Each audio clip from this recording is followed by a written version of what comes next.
Good morning student.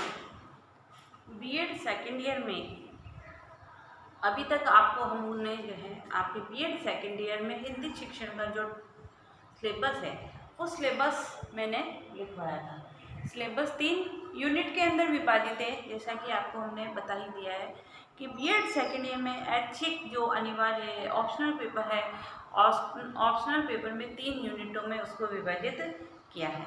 तो पहला unit अपन जो उसमें लिखा था फर्स्ट यूनिट में कि क्या है मूल्यांकन का अर्थ, परिभाषा और प्रकार। सबसे पहला आपका टॉपिक ये था कि मूल्यांकन क्या है।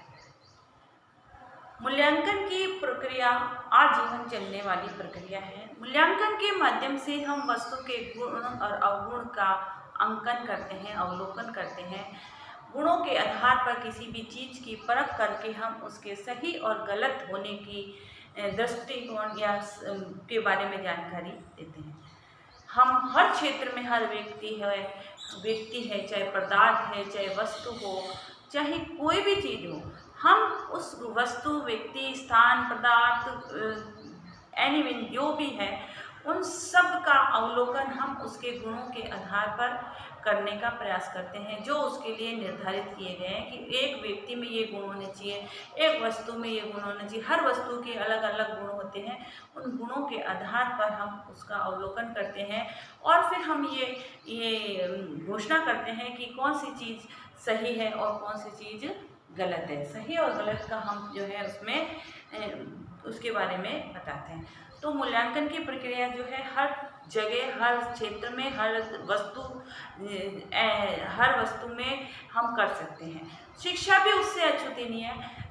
शिक्षा के अंदर शैक्षणिक गुणवत्ता की जांच करने के लिए या बालक ने कितना अधिगम किया है उसकी जांच करने के लिए समय समय पर मूल्यांकन किया जाता है और उस मूल्यांकन के आधार पर उनको नंबर दिए जाते हैं, मार्किंग दी जाती है और इवैल्यूएट किया जाता है कि फला बालक ने कितना अवलोकन किया है, कितना किया है और या कितना नहीं किया है। तो मूल्यांकन जो है एक हिंदी शिक्षक में मूल्यांकन की प्रक्रिया भी अनिवार्य है, जिससे हम हिंदी के जो गुण हैं, हिंदी भाषा के जो गुण हैं उनके बारे में हम जान सकते हैं। अब इसमें सबसे पहले अवधारणा लिखो।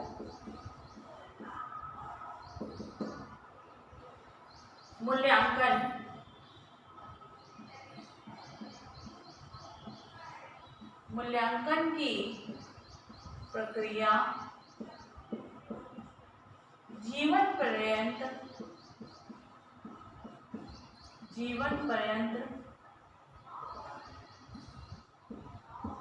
चलने वाली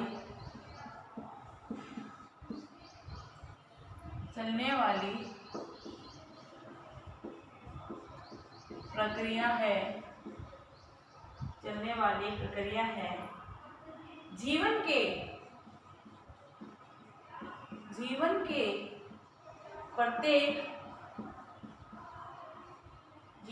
प्रत्येक क्षेत्र में मूल्यांकन के द्वारा ही व्यक्ति, वस्तु, तत्व, पदार्थ आदि के गुणों व अवगुणों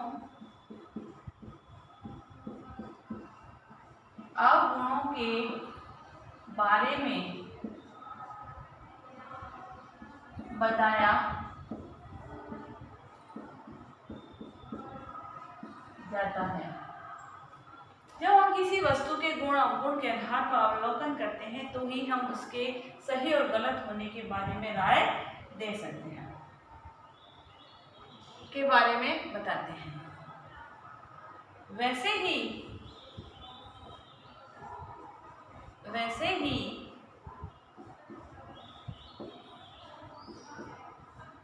शिक्षा के अंतर्गत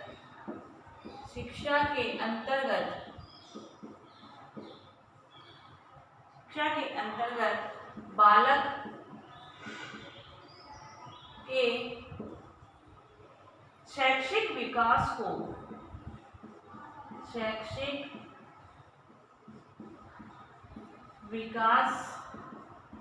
को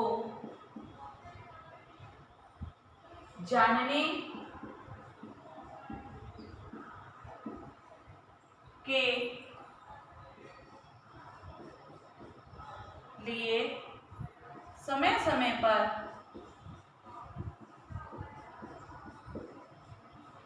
समय पर मौखिक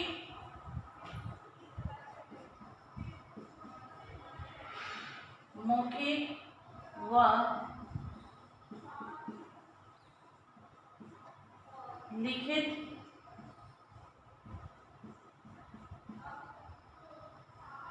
लिखित प्रक्रिया के द्वारा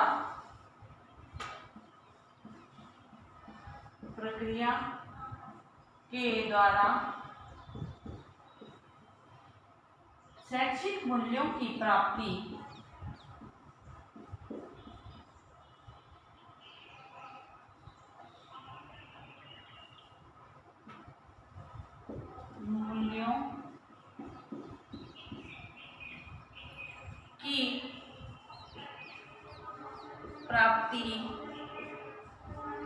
के बारे में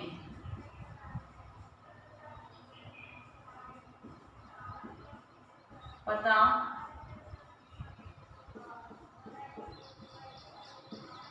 चलता है कि बच्चे ने कितना जो है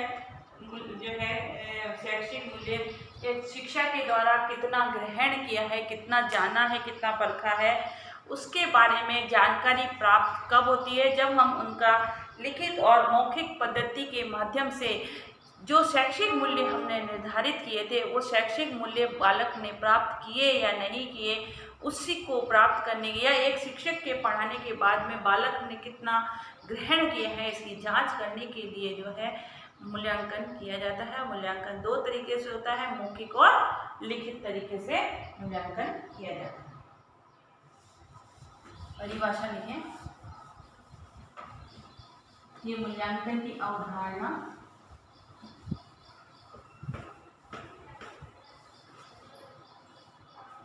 परिभाषा है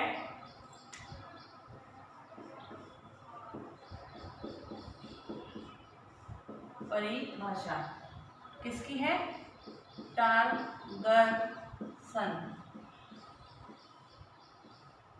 टार्गसन के अनुसार मूल्यांकन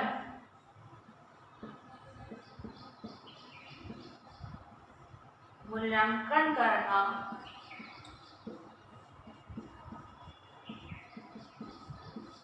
किसी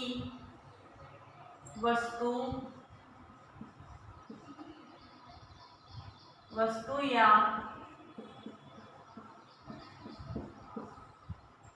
प्रक्रिया के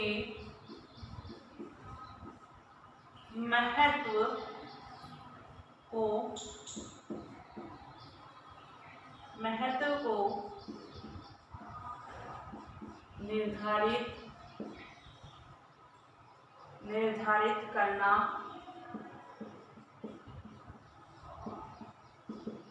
निर्धारित करना है। इस प्रकार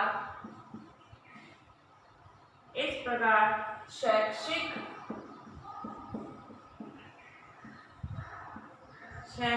मूल्यांकन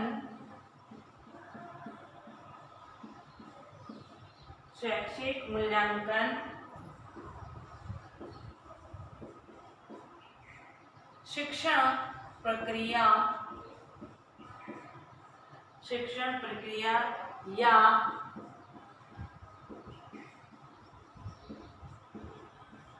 सीखने के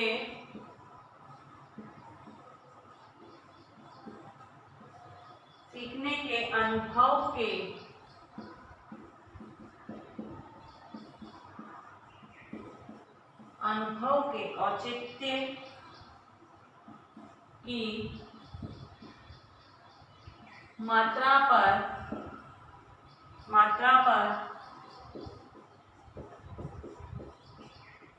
निर्णय प्रदान करना है।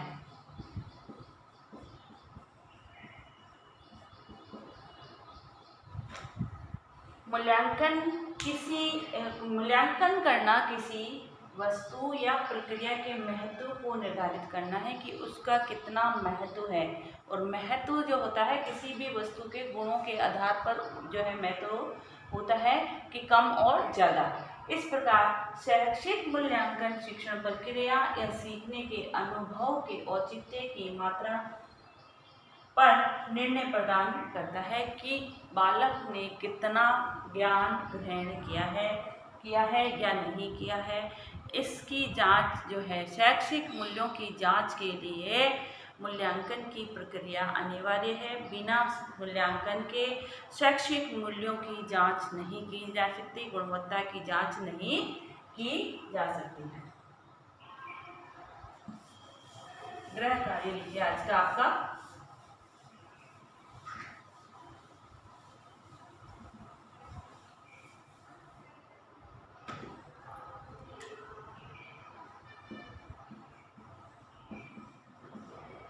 गृह कार्य है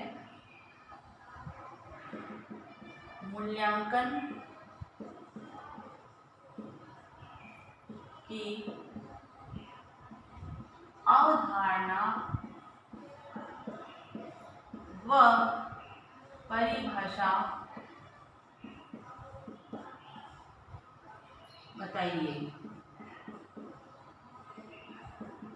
साथ ही घर में रहिए, सुरक्षित रहिए। कोरोना अभी ख़त्म नहीं हुआ है, इसलिए अपने आप को पूरा प्रोटेक्ट करने का प्रयास कीजिए। Okay, thank you.